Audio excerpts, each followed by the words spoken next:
Welcome to At the Counter with the Baking Pastor. I'm Laura. Pull up a chair. There's no rush here. This season, we're sitting with the hard days. The ones that don't resolve quickly. The ones that change us in ways we didn't ask for. Here at the counter, nothing needs to be fixed. You don't have to have the right words. You don't have to have it all figured out. You can just come as you are and stay a while. This is Hard Days at the Counter. Sometimes life changes slowly, and sometimes it changes all at once. One moment you know who you are, how your life works, what you can count on, and the next, everything feels unfamiliar. Today's conversation is about trauma, healing, identity, and what happens when life strips away the version of yourself you built to survive. Not so you can become who you used to be, but so you can learn how to truly live again. Today, I'm joined by Shannon Michelle. Shannon is a former award-winning Los Angeles interior designer, author, and self-described one-eye miracle whose life changed dramatically after surviving a catastrophic motorcycle accident, a 2-month coma, and later breast cancer. But this conversation isn't about survival. It's about identity, rebuilding, and learning how to release fear, perfectionism, and control in order to live fully in the present moment.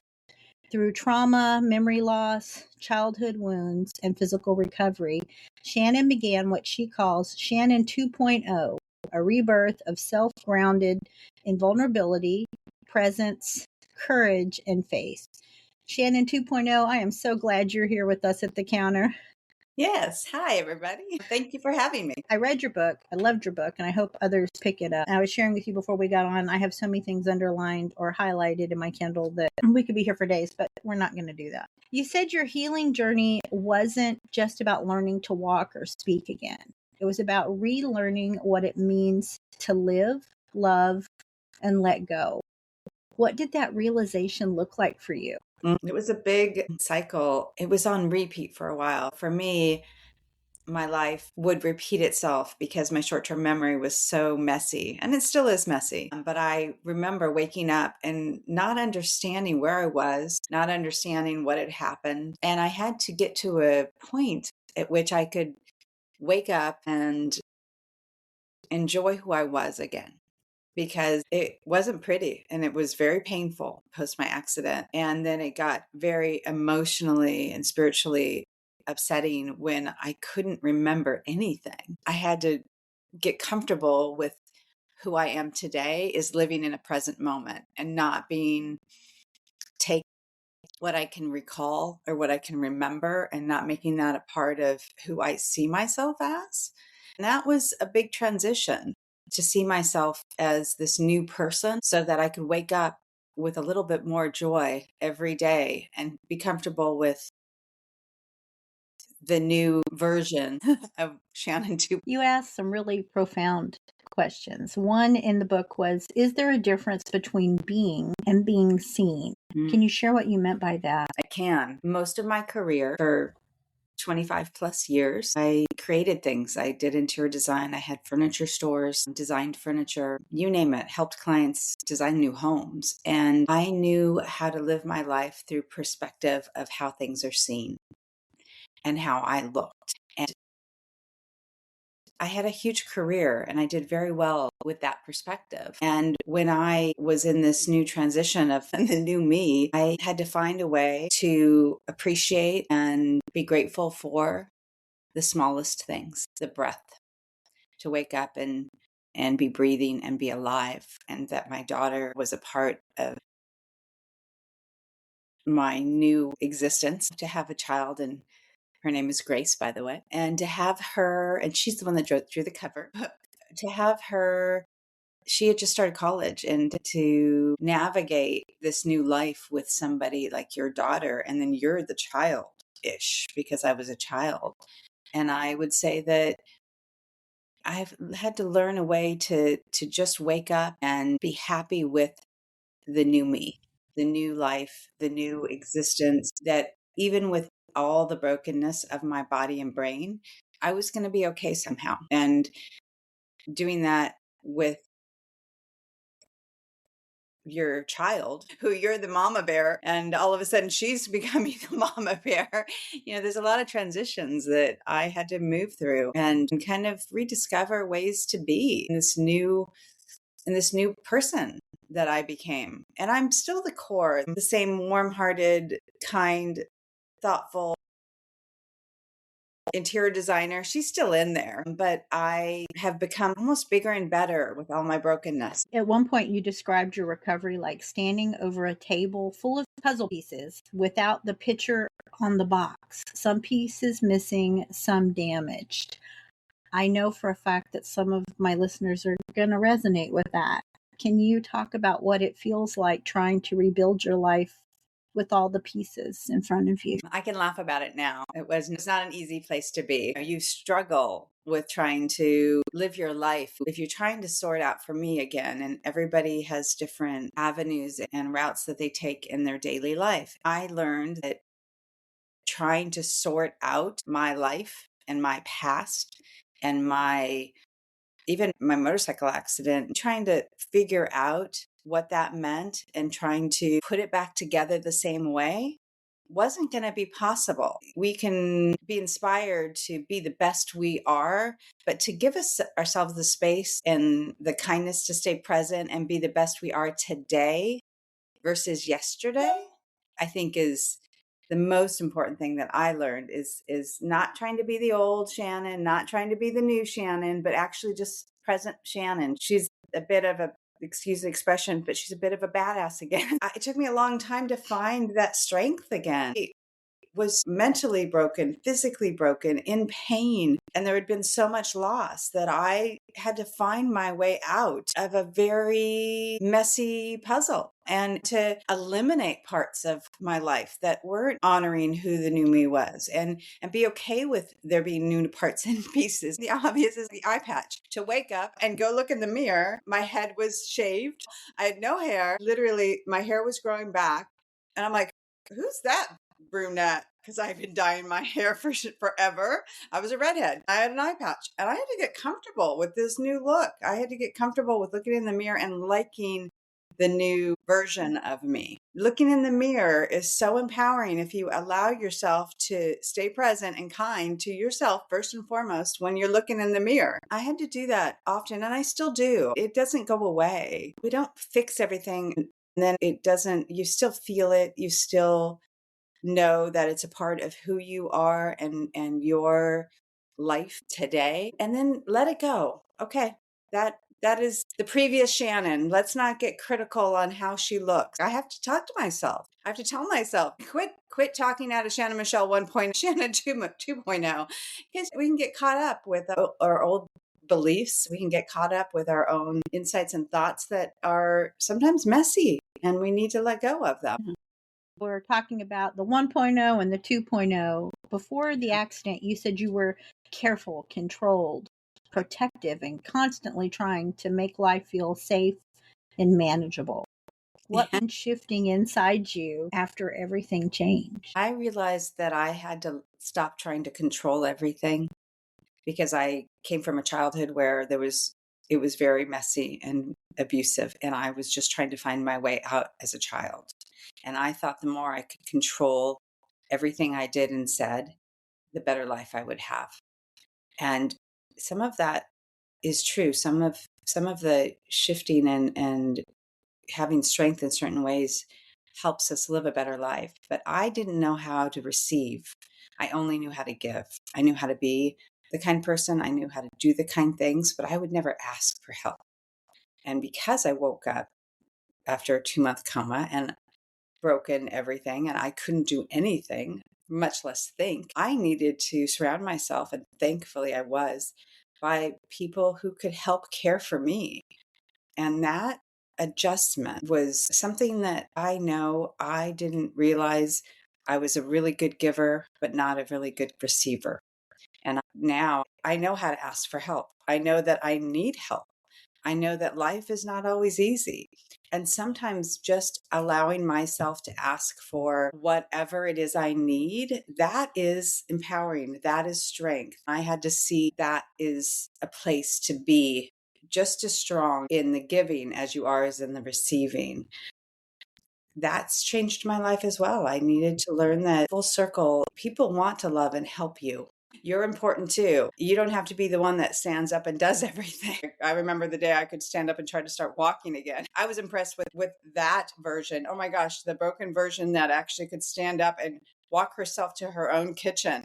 It's baby steps. And whatever, I'd say, whatever it is in your life or in anybody's life that's listening, allow yourself to take small steps in whatever direction you're trying to rebuild your life or change your life or be seen or the self-love and the abundance of everything in this gorgeous world we live in. Take your time. One little step, small. Look in the mirror and say, I'm going to be nice to you today. And then go and then do the next step. And that might be, I need to crawl back in bed and take a nap. And that might be, I need to take a walk. But allow yourself to just be present and be kind to yourself. That is what saved me as well. It's all the other layers of blessings that surrounded me and in my life and in post my accident and what I do remember about how I sit here today. We're often not nice to ourselves. The idea of actually being nice for some is going to be very hard. Maybe they have a disability and they feel like their body failed them and they want to blame their body. They've been through things that they feel make them dirty or ugly because it happened to them, but yet they want to turn around. Your accident obviously happened immediately. But for Yes. most people, these things happen like your childhood over time. And Mm-hmm. yet people want that magic pill, magic wand, magic button that it's done now. And that's Yeah, not realistic. I love that you said take baby steps, one baby step, or whatever you need to do today towards wherever you're going. You don't have to exactly. try and fix it all today, all at once. And yes, and there isn't a quick fix, and there isn't a road that if I travel down it properly, it'll fix everything. It's being kind to yourself, it's being present, it's being kind to others. It's accepting the brokenness as much as the joy. Like whatever it is that hurts your heart today, be kind to that heart first and foremost. Because I do remember I was speaking to a therapist in my early stages of recovery. And I remember all I was trying to do is figure out like how I could not put anybody in the same position again. Everybody had to go sit at the hospital for months. And my daughter, they told her when she wakes up, she might look at a window the rest of her life. We don't know what we're going to get back because coma for 2 months and body. And it's, we all have to find a way to stay present with that moment that we're in and be kind to ourselves and be okay with sometimes it hurts. And sometimes we find that the pain is what guides us to a new road. And that's okay. That's a good thing. I'm on such a new road and nobody wants all the chaos that happened to me. When I tell people my story, they're like, I'm so sorry. I'm like, don't be sorry. I'm grateful. I'm grateful to be breathing. I'm grateful to be able to share my story. I'm grateful that hopefully this is my goal, help others. That's what I think about daily is how can I allow others to see themselves a little clearer through their trauma, through their tragedy, through their pain. That's my goal. You wrote something that I think is going to resonate deeply with people. You said they wanted Shannon 1 point back. Guess what? She's gone. What is it like realizing you didn't actually want to become that version of yourself again? To get comfortable with that. That took me a long time because I remember waking up just trying to get back what I'd lost. And there was a section of in my recovery where all I wanted to do was to be able to run my business again, have my employees and make sure I get everything back that had been deleted in my brain in a way. And that was a cycle of quit trying to gain what you used to have. See yourself differently. Allow yourself to be this fabulous new person I was going to say going to, but I am. But again, every day feels different. Today, I feel great. Yesterday, average. And it's okay to have an average day and still be great and still know that tomorrow I can wake up feeling better. And allow yourself to feel the sorrow, the pain, the messiness, so that you can wake up, or you can take a nap, or you can have a cup of coffee and stay present and like be like, okay, that was a bad feeling that I didn't like. Okay, I'm going to let that go. And now I'm going to sit and I'm going to drink my coffee. I'm going to drink my tea. I'm going to look out the window and see the beautiful birds and let them remind me that the simplicity of life is the best place to be. Looking out that window, enjoying the birds flying. Again, another part of my recovery. Never would have, I could sit here today thinking that the Shannon Michelle 1.0 wasn't sitting out the window looking at birds. She was busy. She was always trying to get things done. She's always trying to achieve. She was, and there's part of that still in me. The fact that I have, again, been through what I've been through and I'm sitting here talking to you shows that I found my inner strength again. I found that I wanted to enjoy this present moment. And this present moment is talking to you. I think so many people stop doing the little things like looking at birds or smelling the flowers or playing with a pet.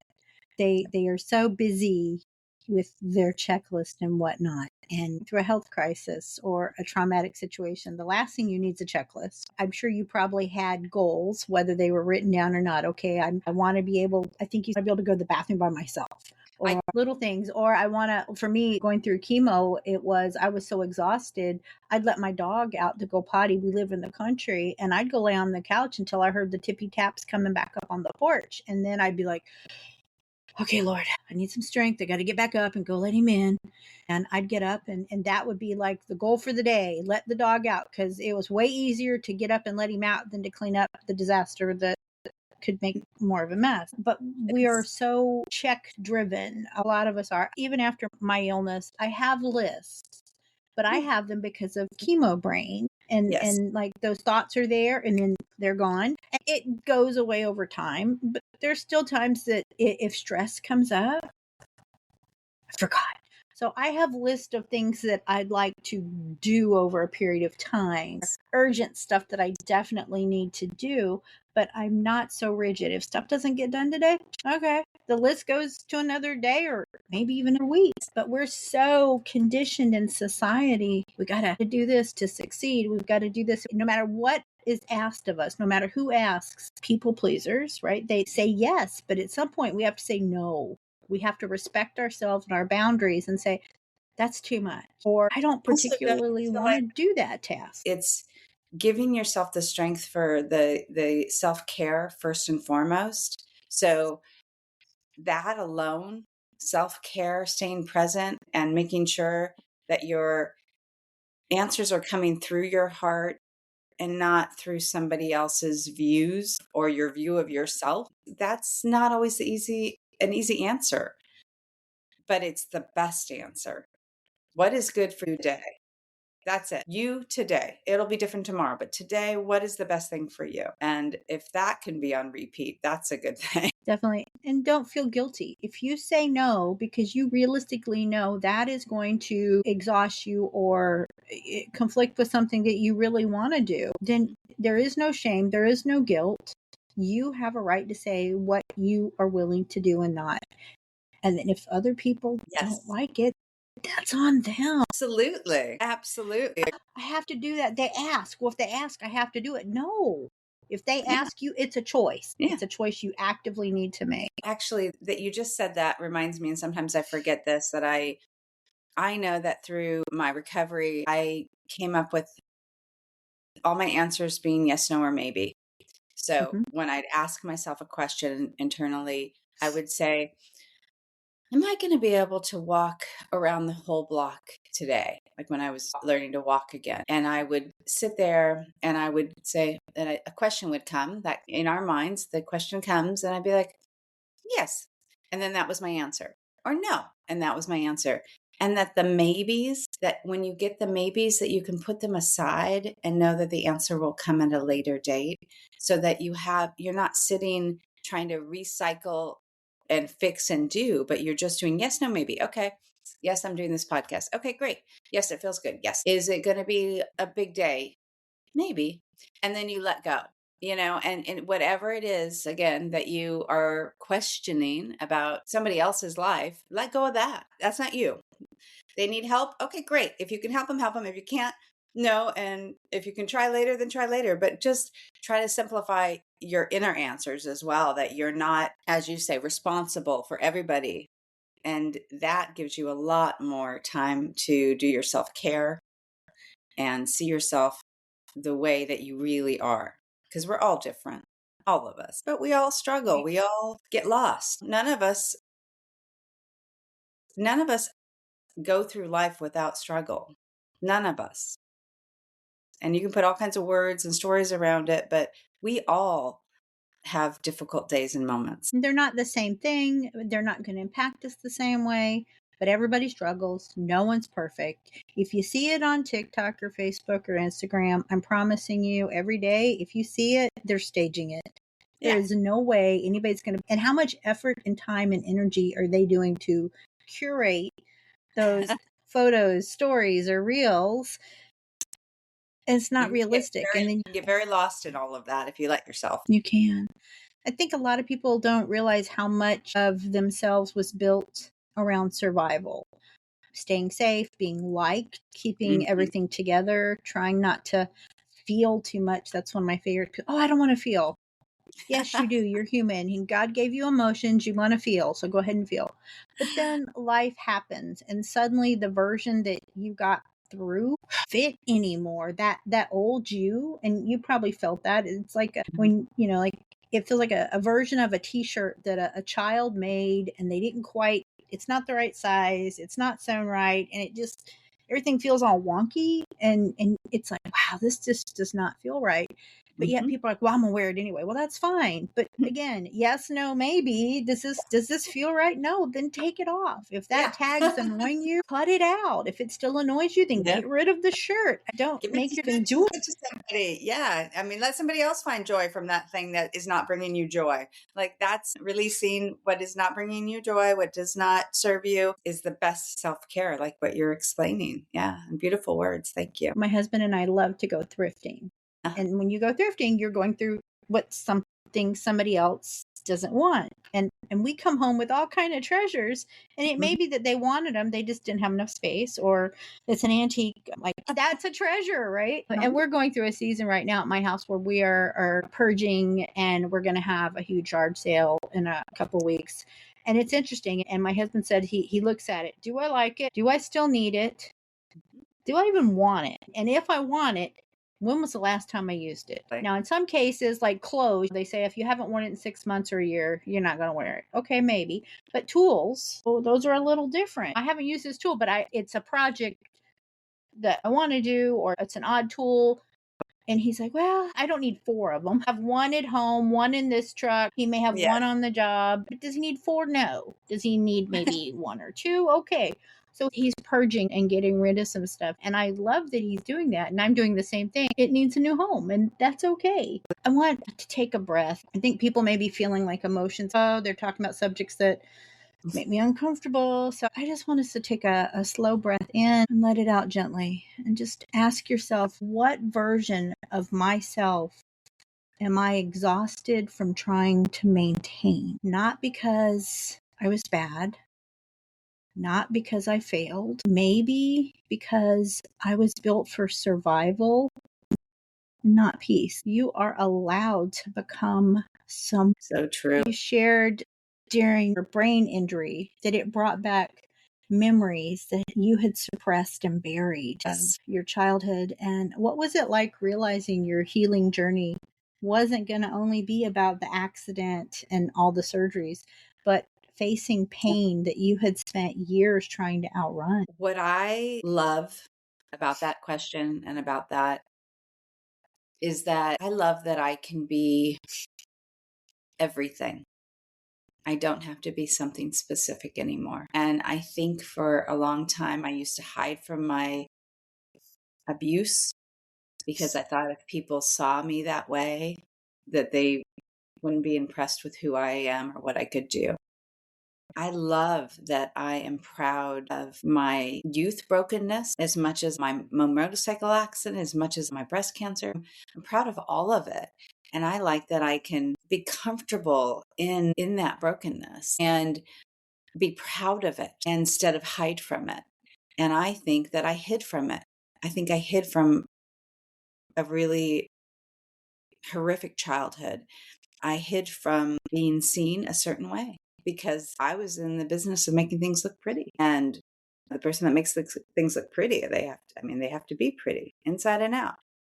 I love that I really don't put any time or energy into the appearance of things, but the essence of something. My friends laugh at me, like, we're doing this podcast, and I'm like, oh, I have to get out of my PJs, but I don't really wear makeup anymore. And I'm like, maybe I'll put on some lipstick. And, I love that. I love that I can appreciate to just spend the time and energy that I have in each next moment of each day doing and being exactly who I am. That is not always the easiest thing for any of us to do. So I love it. I love that I just show up, stay present, stay kind, whatever it is. This is me.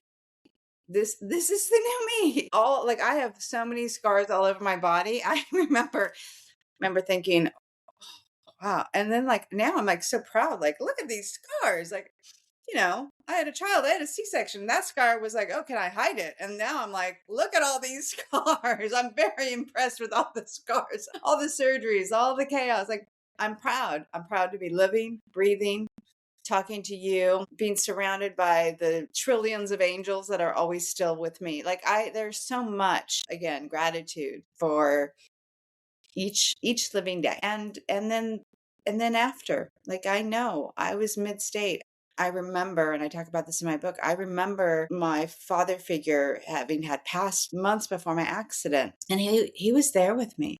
He was the one kind of that calmed me down. And I think in terms of there's these moments that we haven't, and what I do remember, he was floating, he was there. And then I woke up and I said, Bill, blah blah blah. And they said, well, Bill passed. I'm like, no, no, no. He was just, I don't know if I'd be back if it wasn't for him being where he was, kind of guiding me in moments of being scared and not wanting to get back into the brokenness of the body that I would have to get back into. And so being in between, I have memories of floating is the best word that I put around it. And I remember just like the sky, the feeling like I'm in the sky, but I don't have a visual of it, but I could sense it and feel it. And that I do remember. I don't remember the motorcycle accident, thankfully. I don't want to remember that because what they have explained to me, I don't want any memories of that. That can stay away out of my brain forever. But it is, again, allowing ourselves to stay present and be kind to ourselves and know that we are being surrounded and guided and loved in ways that it's hard to even put words around. I like that you said that angels were around. My grandmother, Nanny, after she passed, for many, many years before, she worked in shirt factories and all kind of clothing sewing rooms.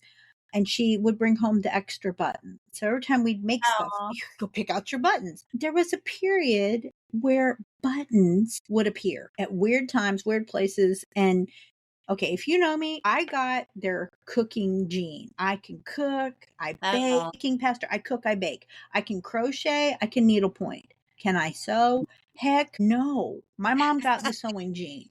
I did not get that. So why would Laura need buttons? Laura does not need buttons. I mean, I kind of keep them so other people can put them back on, but no.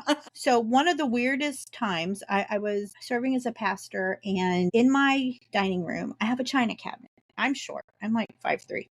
But on top of this cabinet was a basket that I would put communion bread in. I would make homemade communion bread for Christmas Eve, for Easter, for special occasions in the church. And I had been there, I want to say Easter, and put the basket back on top of the cabinet, but went to take it down.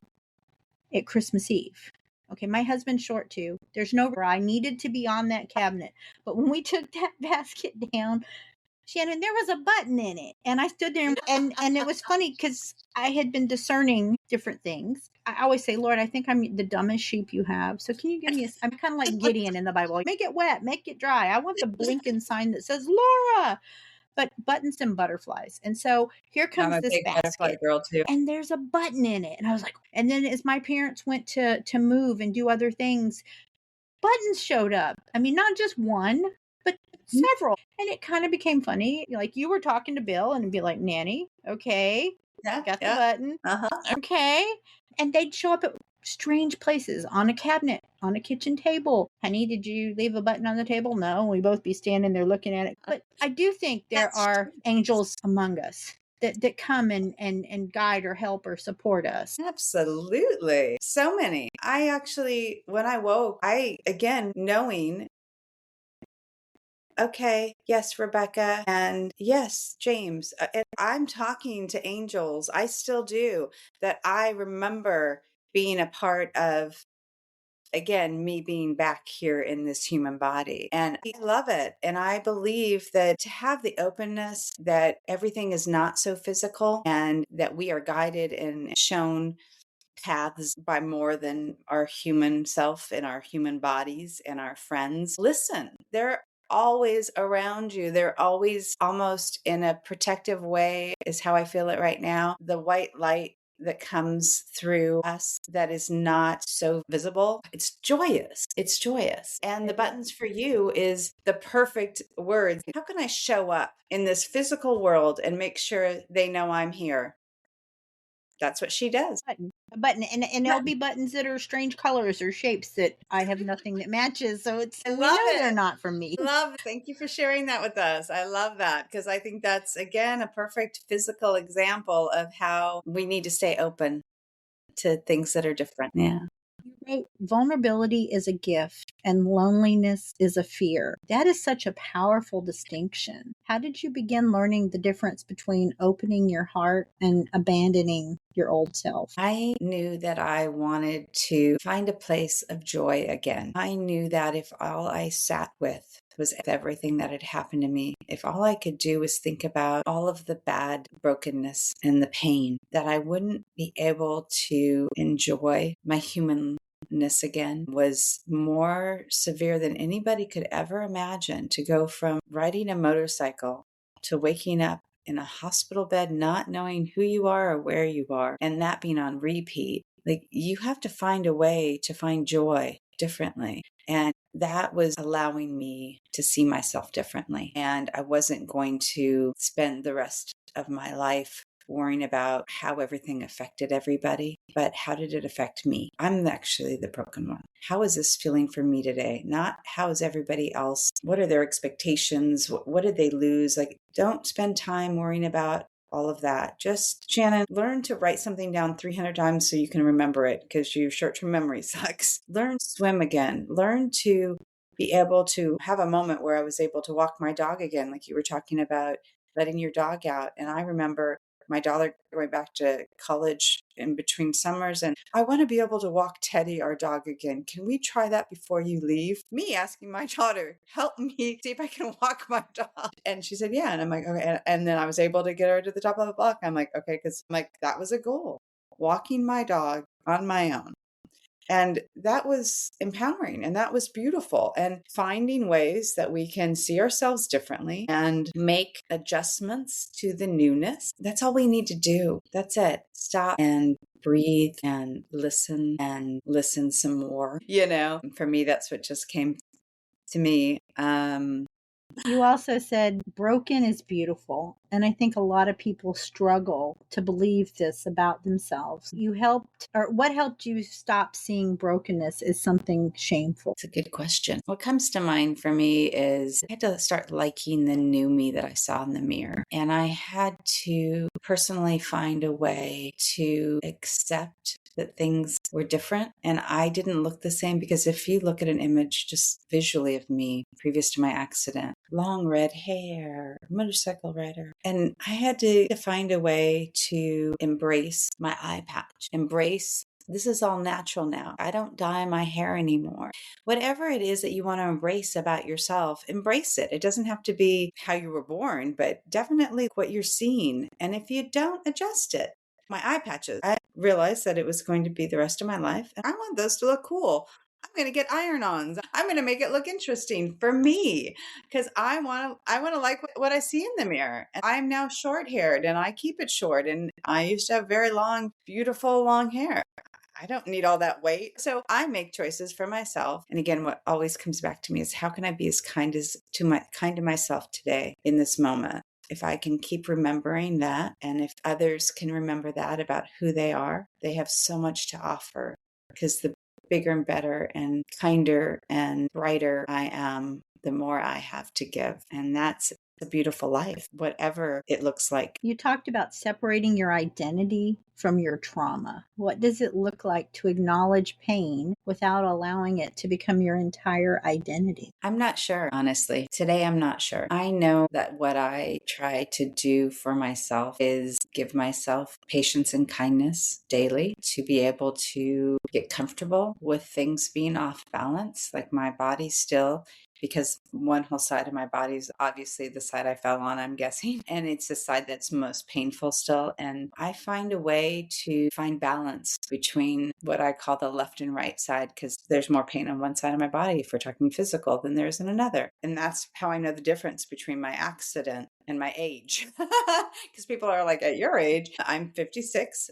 and proud of it. And I try to find balance with the differences. Sometimes healing isn't dramatic. Sometimes it looks like breathing through panic, asking for help, resting without guilt, saying no, celebrating tiny victories, learning how to feel safe in your own life again. And honestly, those things really matter. Shannon, if someone listening today feels like life has changed them so deeply they barely recognize themselves anymore, what would you want them to know about becoming again? Just allow yourself to see the new you and know that change and adjustments and difficulties that comes and goes. Just see who you are in your heart. Listen to that beautiful moment of being kind to yourself, not being mean to yourself. That would be, because it's easy for us to get cruel to ourselves in change and in pain. But wake up within that painful moment and be like, okay, I'm going to be kind to myself. How am I going to be kind to myself today? I'm going to go for a walk. That will be kind to myself. That is all I need to do today. So try to find simple moments where you can have the best day you can have today. Not tomorrow, not yesterday, just today. Stay present and try to be kind to yourself. That's it. If this conversation resonated with you, you can connect with Shannon at stepintoyourmiracle.com. Also, her book is available on Amazon. And of course, I will put the links in the show notes. And maybe someday, if she's speaking nearby you, you can catch up over a cup of tea. Would love for our paths to cross so we could do that. Yeah. Shannon, thank you so much for being with us at the counter today. Thank you for having me. This was lovely. Thanks. Maybe healing isn't about getting back to who you were before. Maybe it's about learning to love the person who emerged after everything changed. The scarred version, the softer version, the more honest version. The version that finally stopped surviving and started living. My friends, hear this blessing. May you release the pressure to return to an old version of yourself. May you honor the pieces that carried you through survival. And may you trust that even now, you are still becoming someone worthy of love, rest, healing, and peace. Until next time, pull up a chair. Thank you for sitting at the counter with me today. If something in this conversation stayed with you, you might want to carry it gently into your day. No need to rush past it. And if you need a place to pause, reflect, or simply breathe, you can find more at bakingpastor.com. Until next time, take a breath, notice what's in front of you, and remember, you're always welcome here at the counter.